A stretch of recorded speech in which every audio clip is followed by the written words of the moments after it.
The diplomatic complex on Azuria gleamed with surfaces that seemed to absorb and redirect light in ways that made Marcus's eyes strain to adjust. Unlike human architecture with its predictable angles and static materials, Azura's structures pulsed subtly with the collective moods of those within them. "You appear disoriented," Nayara observed, her voice carrying musical undertones that standard translation devices struggled to capture. "Most humans find our environments overwhelming." Marcus steadied himself against a wall that felt surprisingly warm. "It's not disorientation," he corrected her. "It's fascination." Nayara's skin rippled momentarily with amber patterns. Surprise, he would later learn. The diplomatic team had selected Marcus not just for his linguistic talents, but for his neurological profile. Tests had shown unusual resilience to sensory overload and an adaptive response pattern rarely seen in humans. "Your species uses fixed expressions to communicate nuance," Nayara said, gesturing toward his face. "An inefficient system compared to our color language. Yet we've managed interstellar travel with these inefficient systems," Marcus replied with a slight smile. "Perhaps different approaches can reach similar destinations." The first weeks of cultural exchange proceeded according to strict protocols. Each morning, Marcus and Nayara would meet in the calibrated neutral space designed to accommodate both species' comfort needs. The Azuri delegation maintained careful distance, their skin colors muted to what they considered diplomatic neutrality, a courtesy that Marcus recognized required constant effort on their part. Everything changed during the 6th week when an Earth supply vessel miscalculated its approach vector and passed through an Azuri memorial particle field, a sacred space where the dispersed consciousness fragments of their ancestors were preserved in quantum suspension. The High Council convened an emergency session. Marcus observed from the designated viewing area as the chamber erupted in rippling waves of crimson and violet, anger and indignation visible across every Azuri present. The Earth captain appeared on the communication display, offering standard diplomatic apologies that clearly missed the cultural significance of the transgression. "Your vessel has disturbed the resting harmonies of our ancestors," the elder declared. "Such disturbances cannot be undone with words." Marcus recognized the dangerous impasse forming.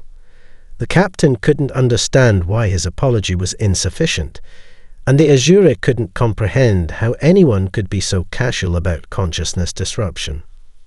Without authorization, Marcus stepped forward into the council chamber.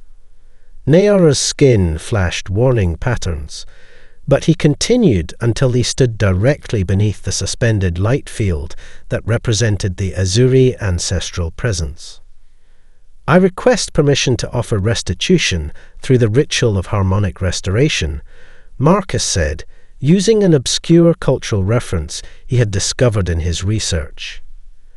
The chamber fell into stunned silence. Nayara moved toward him, her normal composure slipping as her skin displayed rapidly shifting patterns. "How do you know of this ritual?" the elder demanded. "It has not been shared with outsiders." "I studied the public archives you provided. I recognized patterns in your historical accounts that suggested ceremonial responses to disruptions of ancestral fields." Marcus kept his voice steady despite the tension. "If I've misunderstood, I offer my deepest apologies." Nayara's expression shifted to something unreadable as she translated for the council. "He has identified a solution from fragments of knowledge, piecing together what was not explicitly taught." Her skin displayed a pattern Marcus had never seen before. This demonstrates unexpected insight. The diplomatic crisis gradually diffused as Marcus participated in the restoration ritual under careful guidance. What was meant to be a simple gesture became something more profound as he demonstrated an intuitive grasp of Azure ceremonial rhythms that, according to their traditions, should have been impossible for a non-telepathic species. Later that evening, Nayara found him on the observation platform overlooking the glowing landscapes of Azuria. "You continue to contradict our understanding of humans," she said quietly. "Perhaps your understanding was incomplete," Marcus suggested. "Perhaps," she conceded, her skin momentarily matching the warm brown of his hand resting on the railing between them. "That possibility is disturbing to many of my people." The storm intensified as Marcus led Nayara inside his weathered coastal home. Lightning illuminated the cluttered interior, walls lined with physical books, shelves crowded with specimens collected from tide pools, and holographic displays showing oceanic data streams. Rain hammered against windows reinforced to withstand Pacific tempests. "Your dwelling is unexpected," Nayara observed, her luminescence casting gentle shadows across the room. Unlike the pristine, minimalist aesthetics of Azuri environments, Marcus's home reflected accumulated history, each item telling part of his story. Most diplomats retire to comfortable advisory positions, Marcus explained, activating the home's security protocols with a gesture. "I found I preferred conversations with sea anemones over politicians." Nayara moved to a shelf displaying a small crystalline object, the formal diplomatic gift she had presented during their first meeting. "You kept this." "Of course." Marcus busied himself with preparing tea, a habit he maintained despite automated options. "It's the only Azuri artifact on Earth not locked in a government vault." Security alerts flashed on his communication panel. His property's perimeter sensors had detected approaching vehicles. On multiple screens, news broadcasts showed Nayara's ship visible from coastal highways, amateur footage already spreading across global networks. A government override frequency activated on his comm system. "Dr. Chen, this is Regional Security Director Hammond. We've detected an unauthorized landing at your location. Please confirm your status." Nayara's skin dimmed to near darkness, an Azuri response to threat. Marcus recognized the tactical situation immediately. Hammond was following protocol, but the encoded timestamp in the transmission indicated other agencies were already monitoring the call. "Director, this is Chen. A small craft made an emergency landing during the storm. I'm assessing the situation now." "Satellite confirms an Azuri vessel, Doctor. Hold position. A response team is en route." Marcus muted the communication and turned to Nayara. "We have perhaps 15 minutes before government representatives arrive, followed shortly by planetary defense forces." He studied her face, searching for the truth. "Why are you really here, Nayara, after 20 years?" Her luminescence slowly brightened, colors shifting in patterns he still remembered. "The Azuri Preservation Council discovered my continued research into human Azuri neural compatibility. They seized my laboratory, but not before I escaped with my primary findings." She approached him, her movement fluid despite the obvious exhaustion in her posture. "You were right, Marcus. Our species are not separated by an unbridgeable gap. What I've discovered could transform both our civilizations." The proximity sensors chimed again, vehicles approaching the access road leading to his property. "They will take me into protective custody," she continued, "then quietly transfer me to Azuri authorities to preserve diplomatic relations. Earth governments care more about maintaining trade agreements than the potential of what I've discovered." Lightning illuminated the determination on Marcus's face. 20 years of quiet research had prepared him for this moment, without his knowing it. His coastal property included 3 separate escape routes, mapped during years of meticulous exploration. The sea caves beneath the cliff face, he said, retrieving a waterproof storage case and filling it with essential supplies. They connect to a network that emerges 2 kilometers south. My research boat is docked there. Nayara's expression shifted to something that resembled hope. You believe me. Marcus paused his preparations. 20 years ago, I watched your ship leave and knew something profound had been interrupted. He retrieved the crystalline gift from its shelf, feeling its subtle warmth activate at his touch, a response no Earth scientist had been able to explain. I spent 2 decades trying to convince myself it was just an interesting diplomatic assignment. Outside, vehicle lights became visible through the rain-slashed windows. Decision time. You once showed me how Azuria perceived time differently, Marcus said, offering her his hand. Perhaps this moment has been waiting for us to arrive. Her fingers interlaced with his, an intimacy forbidden by Azura custom, as her skin momentarily matched his tone, just as it had in their final moment together 2 decades before. Nayara's ship hummed with subdued energy as Marcus examined the neural interface displays. Unlike the brutalist efficiency of Earth vessels or the organic flowing designs of public Azura craft, her research vessel represented something unprecedented, a hybrid of both design philosophies. This technology was never meant to exist, Nayara explained, activating a holographic projection that filled the small cabin. Complex neural patterns swirled between representations of Azuri and human brain structures.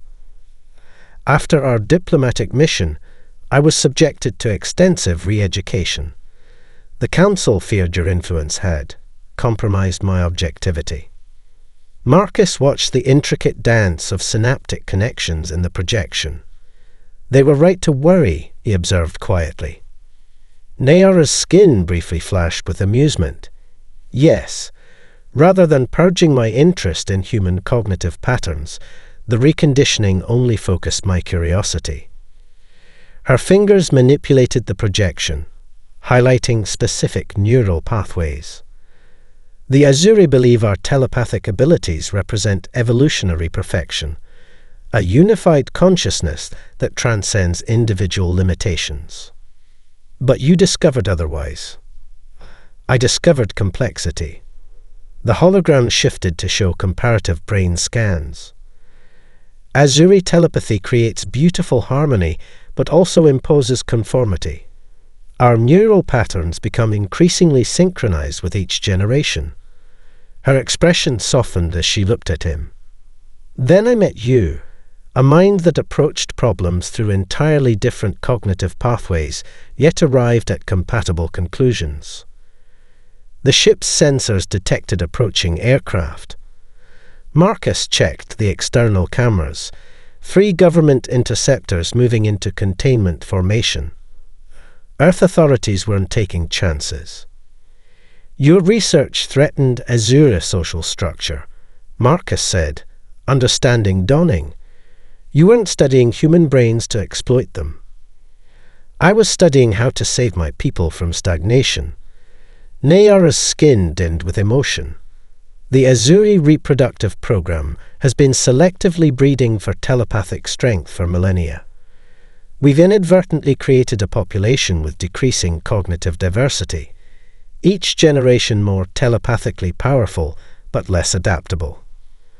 Multiple communication channels activated simultaneously. Government demands for landing authorization overlapping with each other. The interceptors tightened their formation. Human brains constantly forge new neural connections, adapt to challenges, restructure themselves. Nayara continued urgently.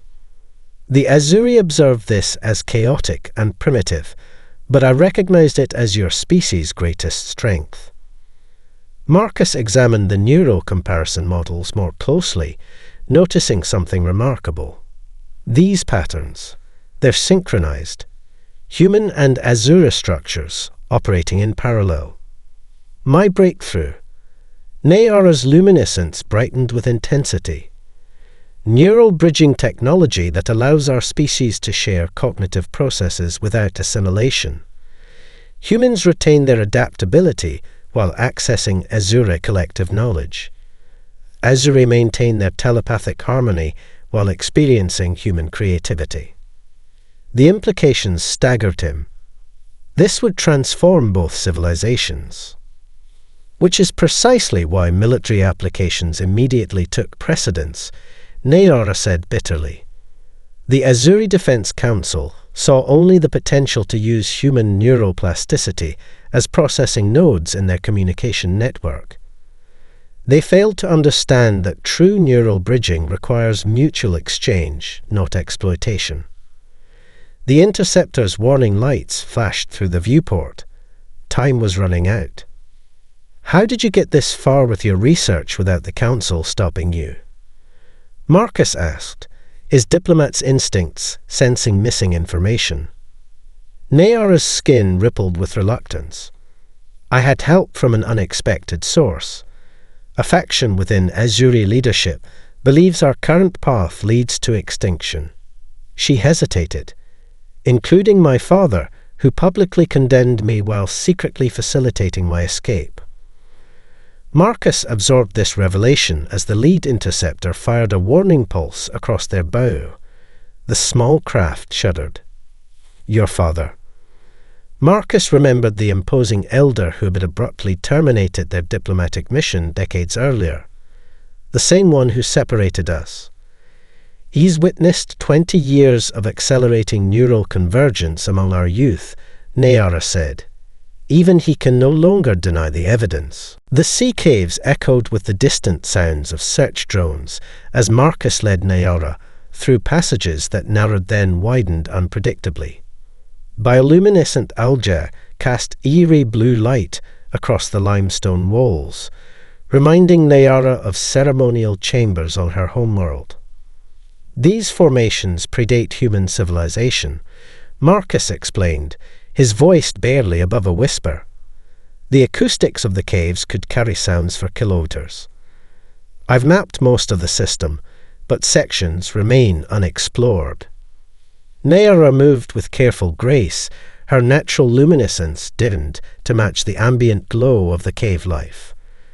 The Azuri would consider this environmental adaptation remarkable, she observed. Life finding luminescence without telepathic guidance.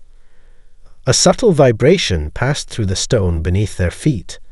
Marcus paused, placing his palm against the cave wall.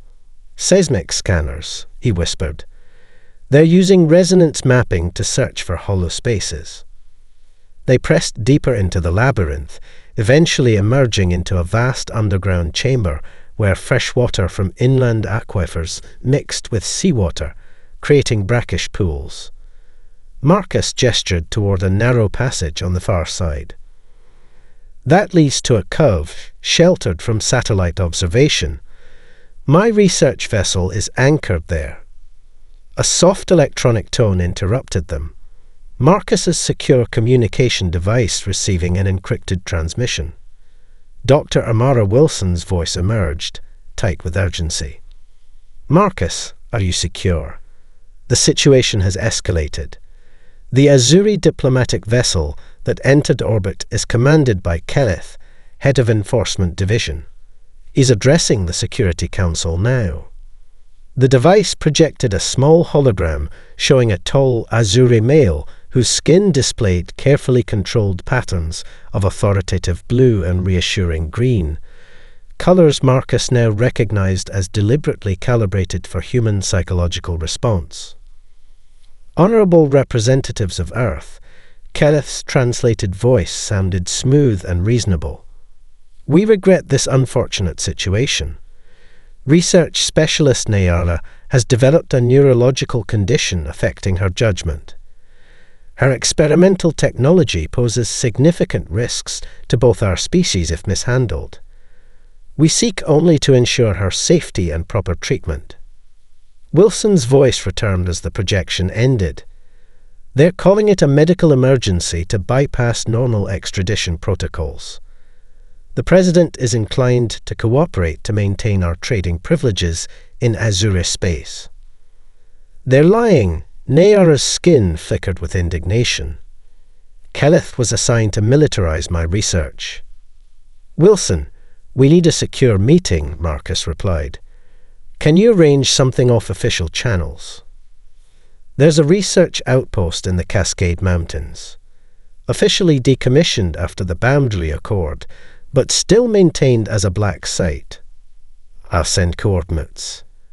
Be careful, Marcus. Surveillance satellites have been retasked to your region. As they continued toward the hidden cove, Nayara stumbled, momentarily losing control of her luminescence. Brilliant patterns cascaded across her skin in chaotic sequences. Are you injured? Marcus asked, steadying her. No. She regained composure with visible effort. Extended separation from the collective consciousness affects my species. My extended isolation researching human neural patterns has accelerated the process. Marcus studied her with sudden understanding. You've been modifying your own neural structure. The bridge must exist in both directions. Her skin displayed complex patterns he'd never seen before. I couldn't ask humans to adapt to us without understanding what adaptation truly means. As they reached the hidden cove, where Marcus's research vessel waited, he noticed something extraordinary. When Nayara's emotional control momentarily slipped, he didn't just see her color patterns. He felt an echo of their meaning, a faint impression of her concern and determination. Nayara, he said slowly, I think I'm starting to sense your emotional states. She turned to him, surprise rippling across her skin in amber waves. That should be impossible without technological assistance. She studied him intently, her gaze focusing beyond his physical features. Unless our previous connection formed neural pathways that continued developing even during our separation. Is that possible? It was theoretically modeled in my research but never confirmed. Wonder spread across her features.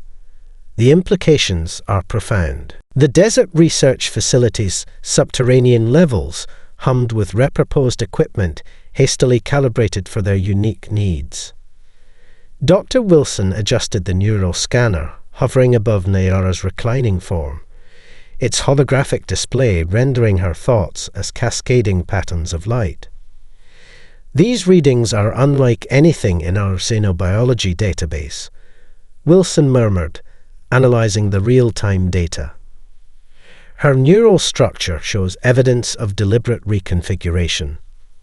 Marcus watched from a neighboring monitoring station, where his own brain activity displayed in corresponding holograms.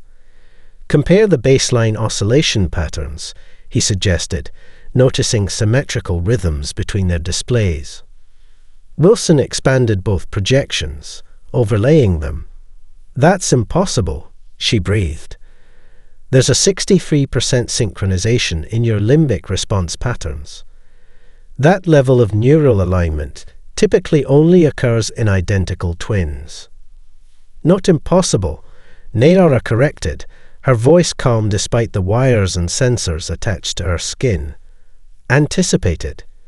Human brains instinctively create neural pathways mirroring strong connections.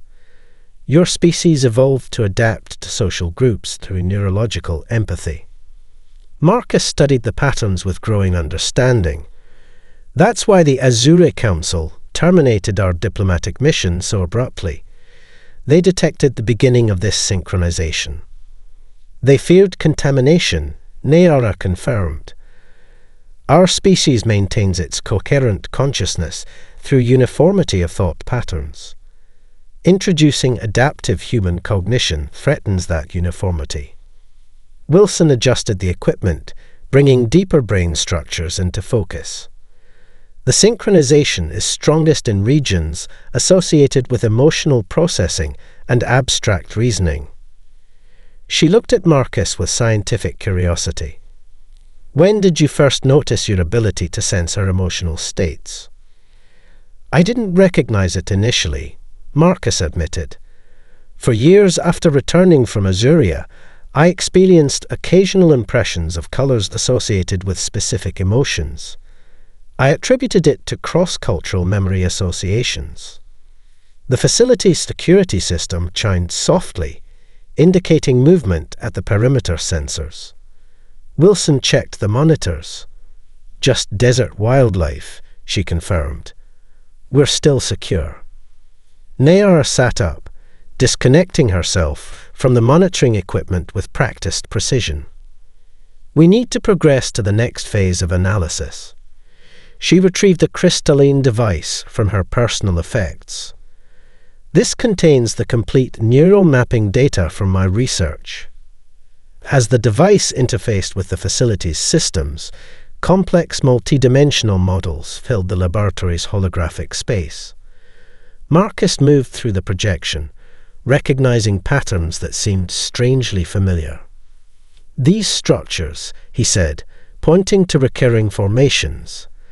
They resemble theoretical models from my graduate studies in xenolinguistics, cognitive frameworks for translating between fundamentally different language systems.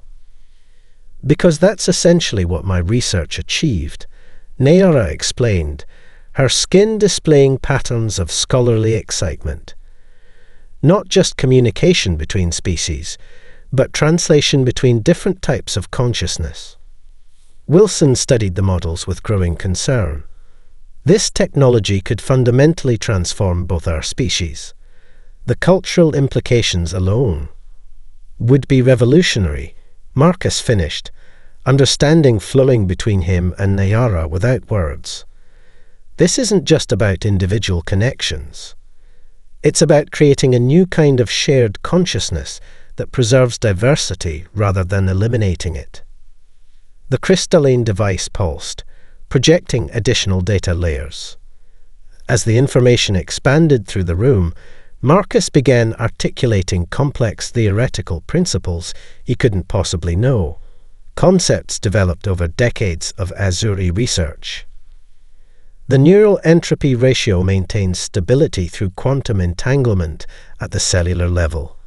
He stated confidently, then stopped, looking to Nayara in confusion.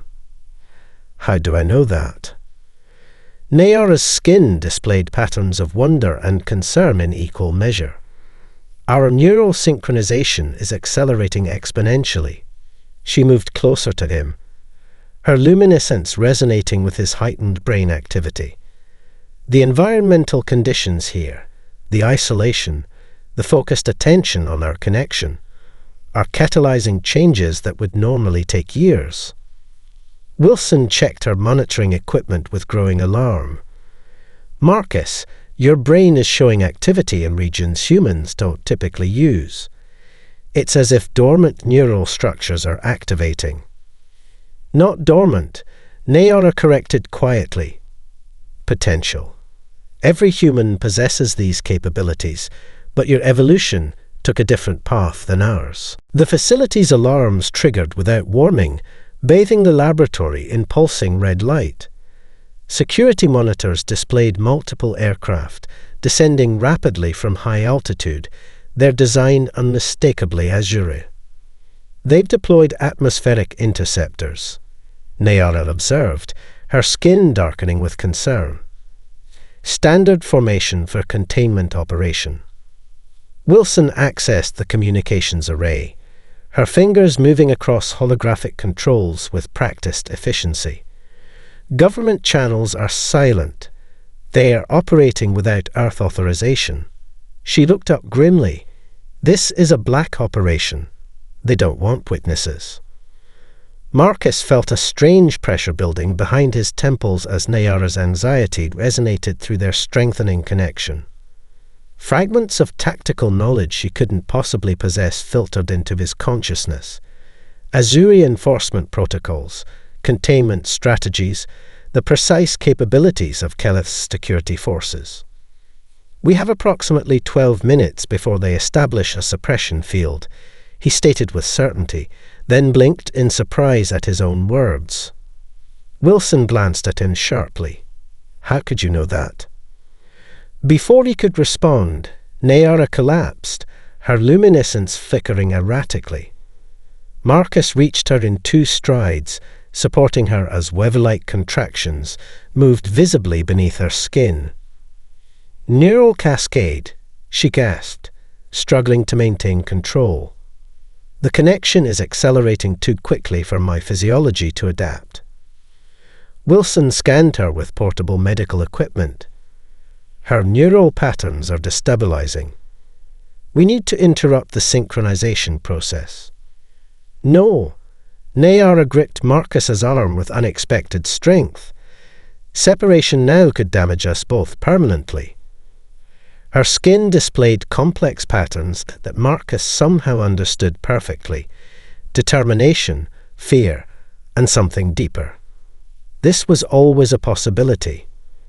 My research suggested that once initiated, the neural bridge would eventually reach a critical threshold.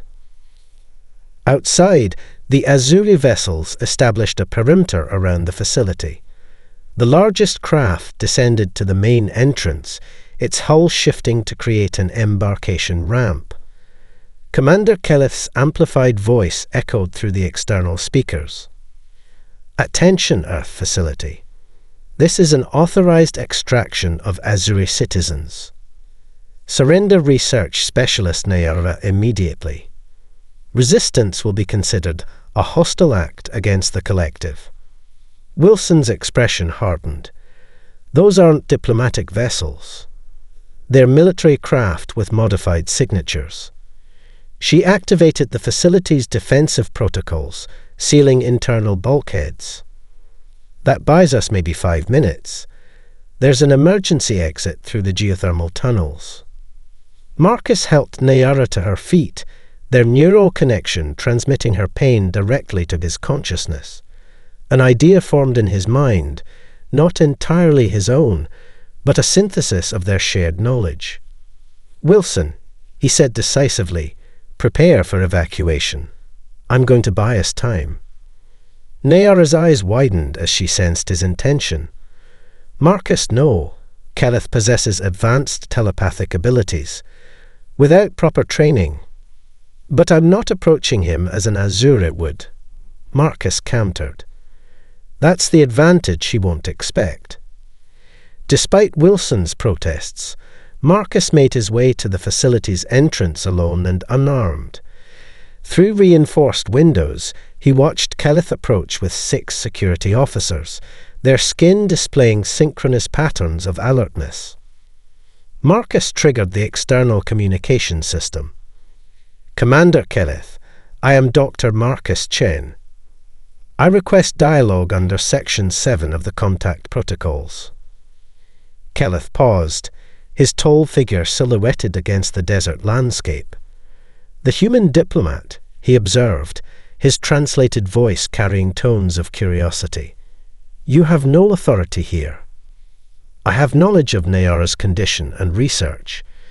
Attempting to separate us forcibly will destabilize the neural pathways she's developing." "A convenient claim." Keleth moved closer, his skin displaying patterns of skepticism.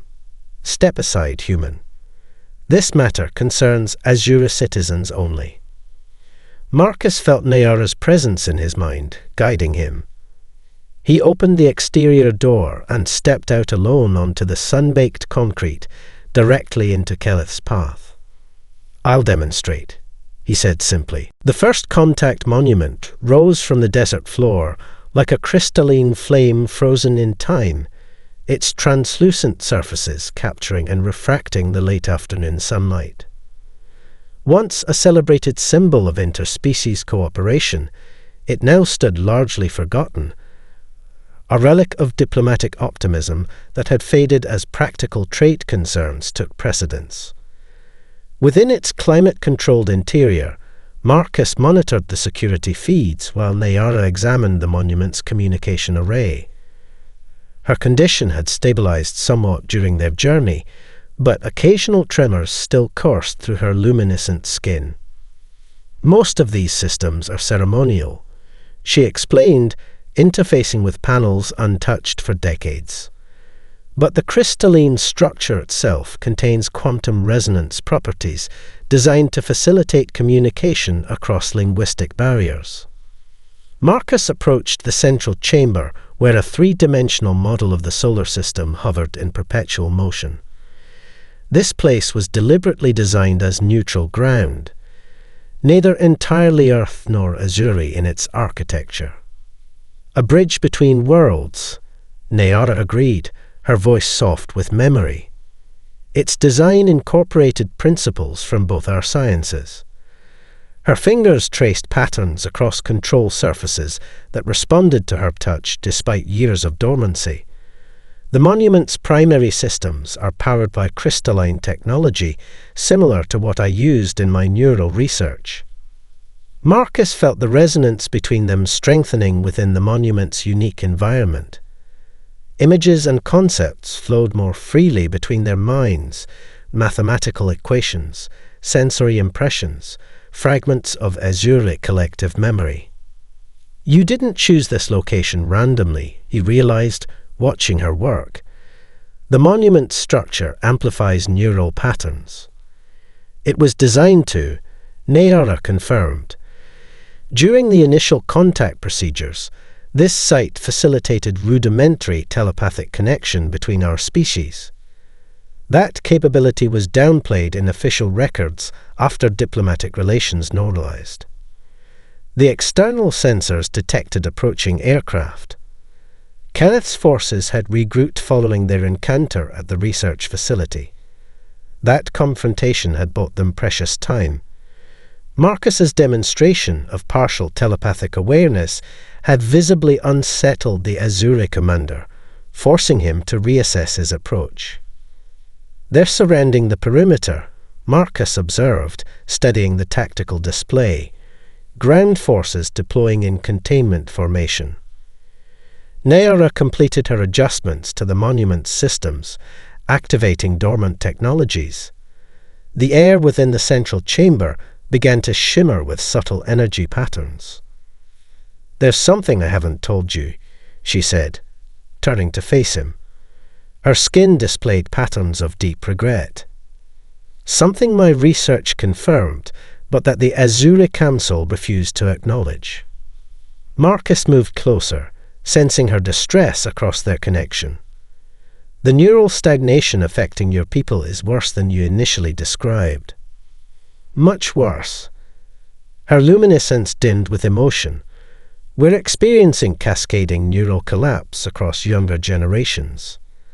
Our genetic modifications for telepathic enhancement have created unintended consequences, rigid thought patterns that cannot adapt to changing conditions.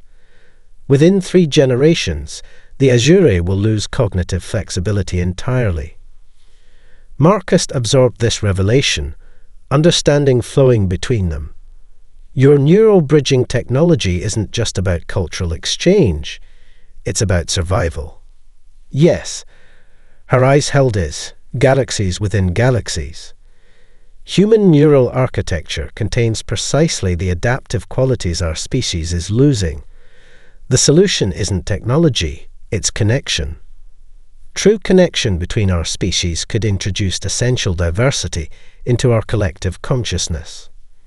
Outside, Keleth's voice echoed through amplification systems. "This monument is now under Azure protection. Surrender research specialist Nayara immediately." Marcus studied the monument's internal systems, understanding their potential through Nayara's knowledge flowing into his consciousness.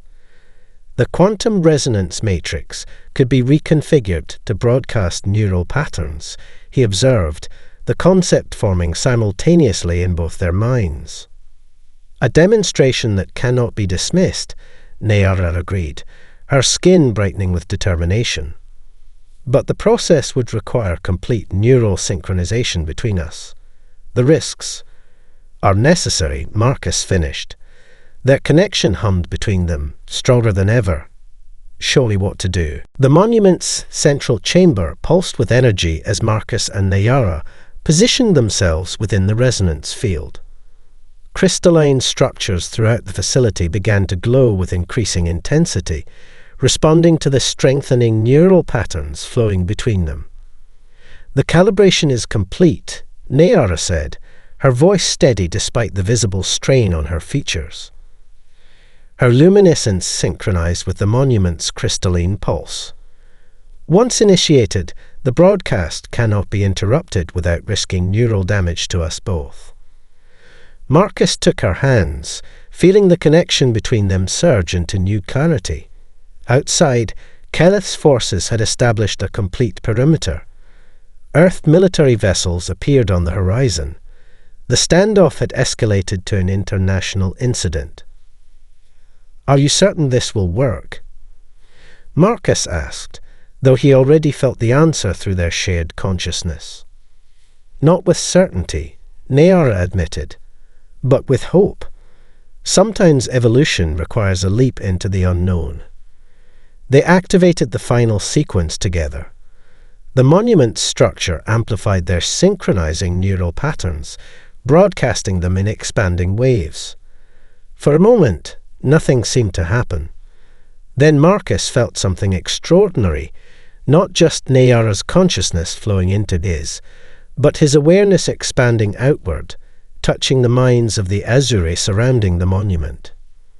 Through this expanded perception, he sensed Keleth's stunned reaction as the commander experienced, for the first time, the harmonious duality of their connected minds.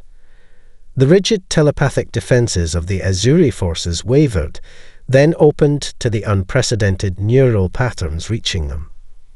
Outside, the Azuri stood motionless, their skin displaying chaotic patterns as they processed the experience. Several dropped to their knees, overwhelmed by the sensation of thinking in ways their conditioning had never permitted, experiencing human adaptability and creative cognition flowing alongside Azuri collective harmony. Within the chamber, Marcus and Nayara moved beyond words, their consciousness merging more completely with each moment. Together they crafted a vision, not just explaining, but demonstrating the potential future where human adaptability and Azuri collective consciousness evolved together, each preserving their essential nature while growing beyond their limitations. Hours later, when Earth forces finally breached the perimeter, they discovered an unprecedented scene. Azuri and humans gathered in small groups around the monument, engaged in attempts at direct communication. Commander Keleth stood at the entrance to the central chamber, his imposing figure now displaying skin patterns of profound uncertainty.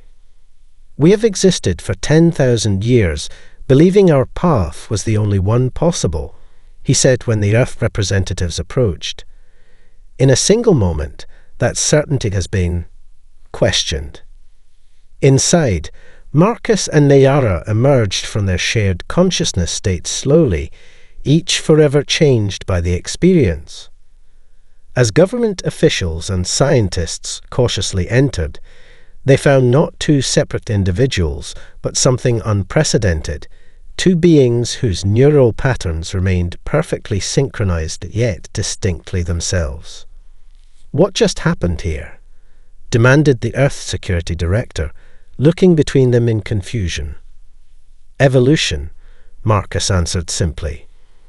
"Revolution," Nayara corrected, her skin displaying patterns Marcus now understood as humor. "Both," they concluded simultaneously. In the days that followed, scientists from both worlds converged on the monument site. The Azuri High Council dispatched representatives to witness the phenomenon themselves. Initial skepticism gave way to cautious recognition of the potential Nayara's research had uncovered. The neural bridge created between Marcus and Nayara became the template for a carefully managed cultural exchange program. Small groups of volunteers from both species worked to establish limited connections, each experiencing the other's cognitive patterns without losing their distinct identity. As they stood together at the formal announcement of the Neural Harmony Initiative, Nayara's skin displayed a pattern no human had ever seen before, a new emotional expression born from their shared consciousness. "They're calling us heroes," Marcus observed quietly. "Or heretics," Nayara replied, her luminescence rippling with amusement, depending on whom you ask.